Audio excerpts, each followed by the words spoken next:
E o Senhor, Ele é digno de toda adoração. Só o Senhor merece toda adoração. Vamos prosseguir com o nosso estudo aqui.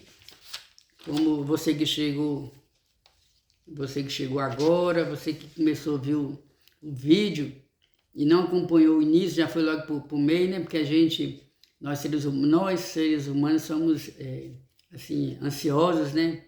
A gente vê um vídeo lá e às vezes naquela correria já quer ir pro meio, já quer ir pro final para ver se tem uma coisa interessante, dependendo do vídeo.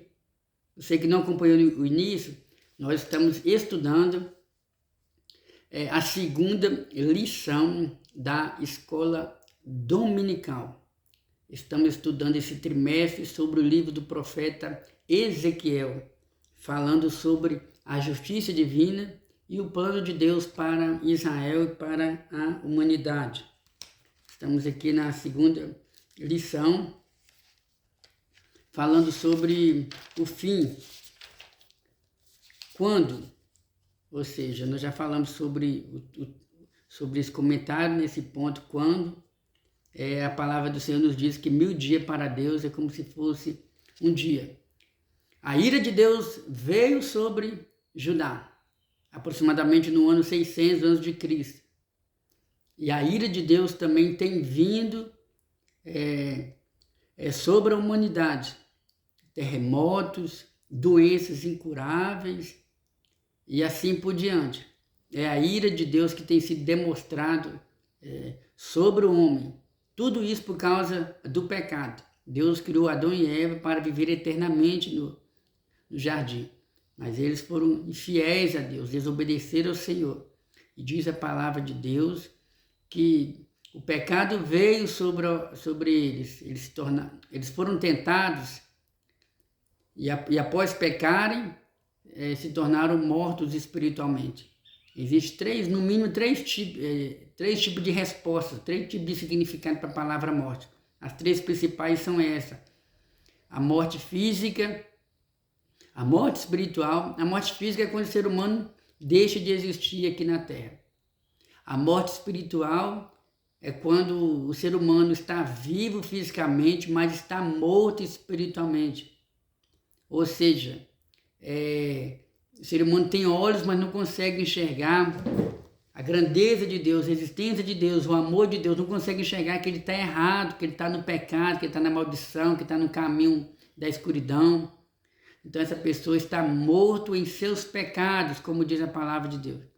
A partir do momento que ele crê em Jesus, Jesus o ressuscita espiritualmente. E a terceira morte é a morte eterna, como está escrito no livro de Apocalipse. Apocalipse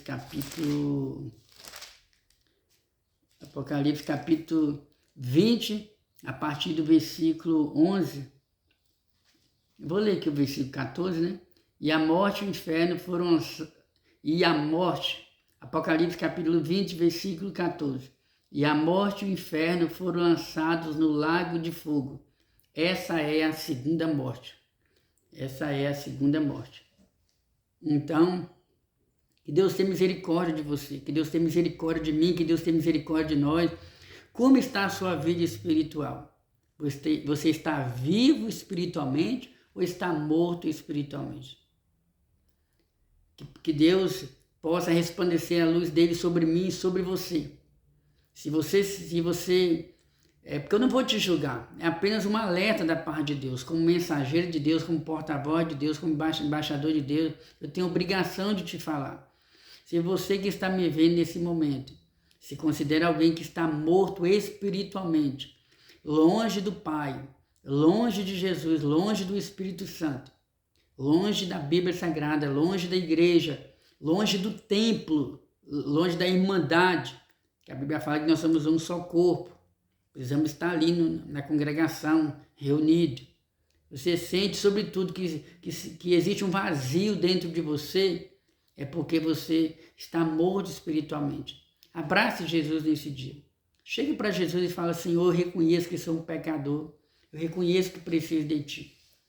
Perdoa os meus pecados. Escreve meu nome no livro da vida. Me aceita de volta.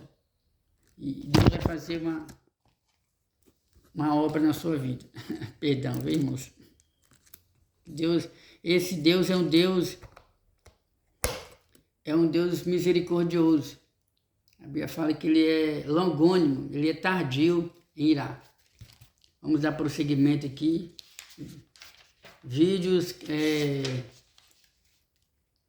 caseiros, normalmente acontecem esses imprevistos, mas isso aí não vai impedir nós de continuar o nosso estudo bíblico, né? Sobre o fim, é o terceiro ponto aqui, perdão, o segundo ponto, sobre o fim.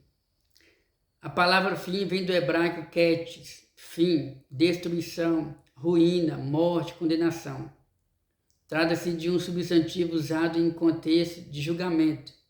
Ele aparece 5 vezes nos versículos 2, 3 e 6, num discurso poético, cujo objetivo é causar impacto nos leitores originais. A literatura poética bíblica se sobressai não apenas pela sua beleza, mas também pela facilidade do povo em memorizar a sua mensagem. Então, a palavra de Deus, ela fala conosco através de várias maneiras, né?